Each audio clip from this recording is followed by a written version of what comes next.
بسم اللہ الرحمن الرحیم۔ میرے چینل پر خوش آمدید۔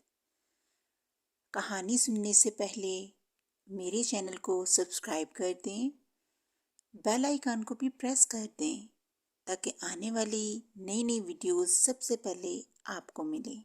چلے کہانی شروع کرتے ہیں۔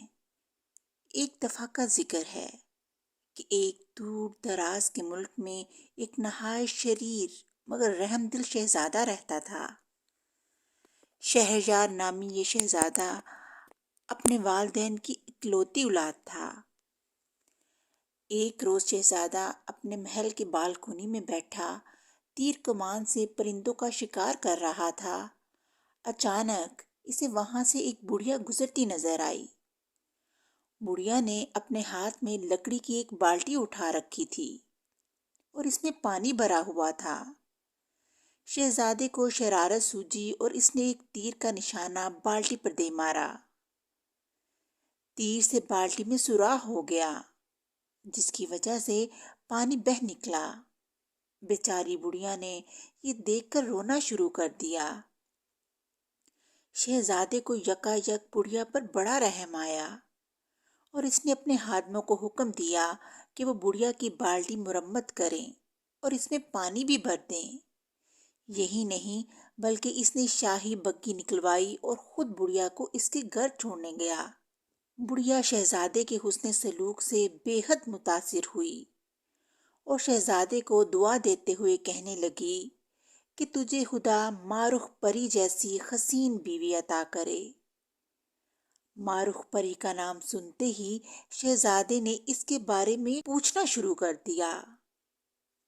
شہزادے کے اشتیاق کو دیکھتے ہوئے بڑھیا نے اسے بتایا کہ وہاں سے کوسوں دور ملک یمن کے قریب سنترے کے درختوں کا ایک بہت بڑا جنگل ہے۔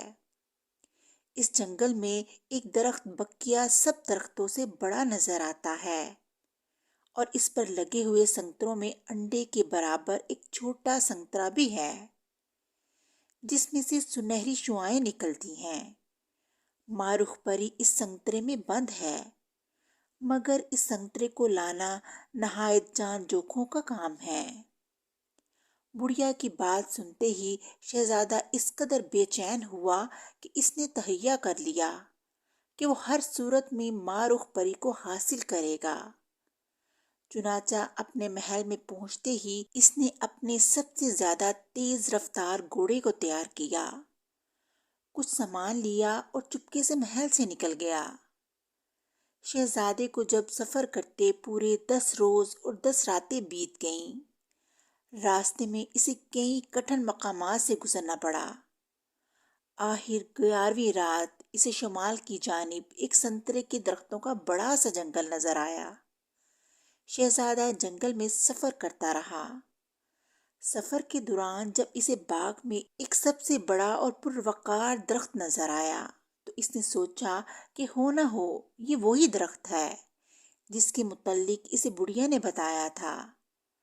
اب شہزادے نے اپنے گھوڑے کو ایک قریبی درخت کے ساتھ باندھا اور وہ بڑے درخت پر چڑھنا شروع کر دیا۔ اچانک اسی سنتروں کے درمیان ایک چمکتی ہوئی چیز دکھائی دی۔ جب وہ اس شاخ کے قریب پہنچا تو اسے پتا چلا کہ وہی سنترا ہے جس کی اسے تلاش ہے، کیونکہ یہ دوسرے سنتروں کی نسبت چھوٹا تھا اور اس میں سے سنہرے رنگ کی شعاعیں نکل رہی تھیں۔ شہزادے کا دل چاہا کہ وہ اسے کھول کر دیکھے مگر بڑھیا نے ہدایت کی تھی کہ اگر اس نے ایسا کیا تو پری اس میں سے نکل کر اڑ جائے گی، لہٰذا اس نے سنترا اپنی جیب میں ڈالا اور درخت سے نیچے اتر کر واپسی کا سفر شروع کر دیا۔ ادھر شاہی محل میں بادشاہ اور ملکہ ہر کوئی شہزادی کی گمشدگی پر پریشان تھا۔ انہوں نے ہر جگہ شہزادے کو ڈھونڈنے کے لیے منادی کرا رکھی تھی۔ جب کئی روز بعد شہزادہ واپس آیا اور ان کی جان میں جان آئی۔ شہزادے نے محل میں پہنچتے ہی بادشاہ اور ملکہ کو سارا ماجرا سنایا اور انہیں سنترے کے متعلق بتایا۔ جب سنترے کو کھولا گیا تو اس میں سے ایک سنہری روشنی برآمد ہوئی اور ساتھ ہی ایک خوبصورت پری بھی نمودار ہوئی۔ سب لوگ اتنی حسین پری کو دیکھ کر نہایت مسرور ہوئے اور چند روز کے اندر ہی دونوں کی شادی کر دی گئی۔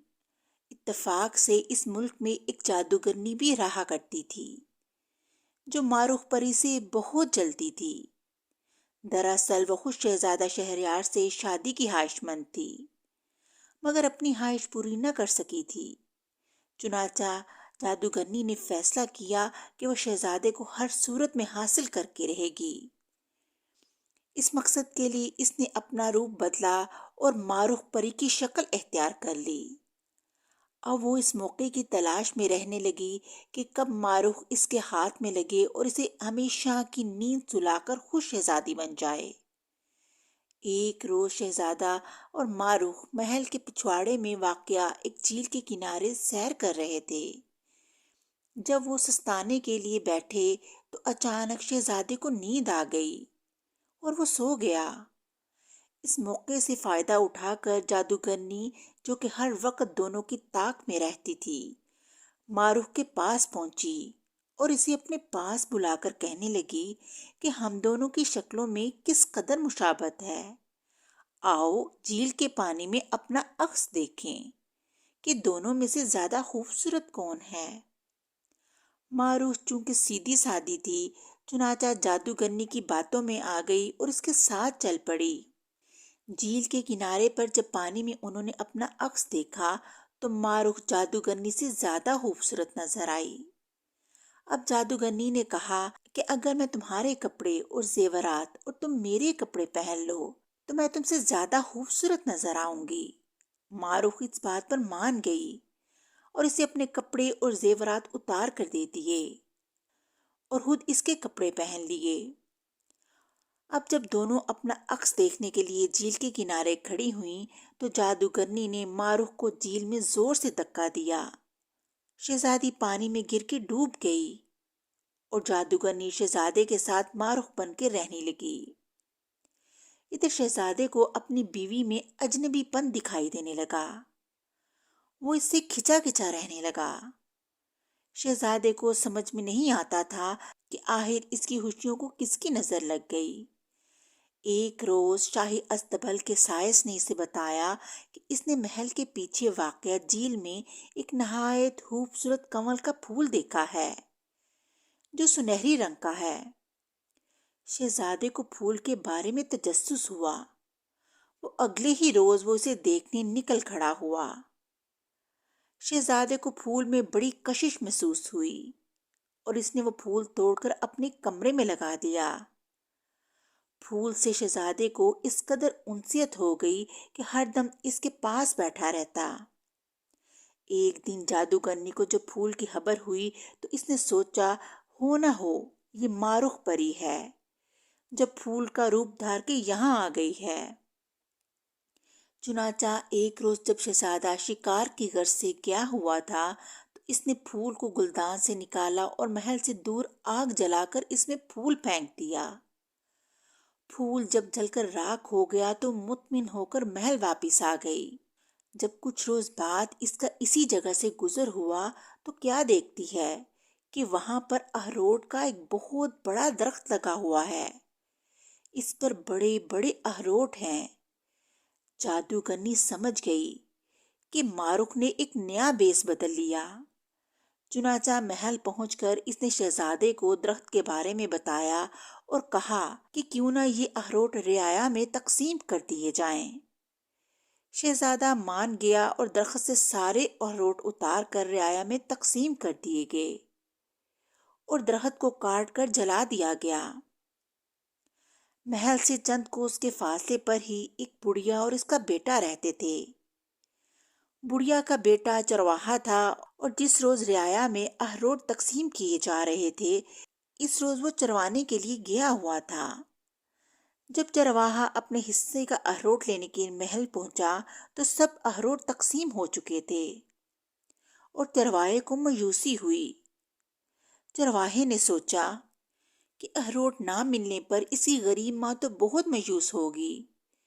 چنانچہ گھر جاتے ہوئے وہ اخروٹ کے درخت کے قریب رک گیا۔ اس نے سوچا کہ شاید اسے کوئی گرا پڑا اخروٹ ہی مل جائے۔ اچانک پتھر کی اوٹ میں اسے ایک ہرا بھرا اخروٹ نظر آیا۔ وہ اسے گھر لے آیا۔ گھر لا کر اس نے اخروٹ ماں کو دیا، مگر بڑھیا نے اخروٹ اس غرض سے نہ کھایا کہ یہ اس کا بیٹا کھا لے گا۔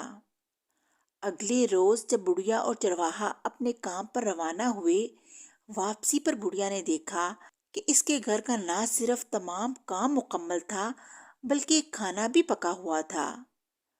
اس نے جب اپنے بیٹے کو یہ ماجرا سنایا تو اس کی حیرت کی انتہا نہ رہی۔ چنانچہ جب کئی روز تک ایسا ہوتا رہا تو ماں بیٹے نے اس راز کا سراغ لگانے کا فیصلہ کیا۔ چنانچہ اگلے روز کام پر جانے کی بجائے دونوں کھڑکی کے پاس چھپ گئے۔ یکا یک انہوں نے دیکھا کہ الماری کے قریب رکھا ہوا اخروٹ کھلا، جس میں سے ایک نہایت حسین دوشیزہ برآمد ہوئی، اور اس نے گھر کا کام کاج کیا اور کھانا پکایا۔ اپنا کام ختم کر کے جب وہ واپس اخروٹ میں جانے لگی تو بڑھیا سے رہا نہ گیا، اور اس نے لڑکی کو جا لیا اور پوچھنے لگی وہ کون ہے۔ معروف نے اسے تمام قصہ سنا دیا۔ دونوں ماں بیٹا کو شہزادی پر بڑا رحم آیا، مگر وہ کچھ نہ کر سکتے تھے۔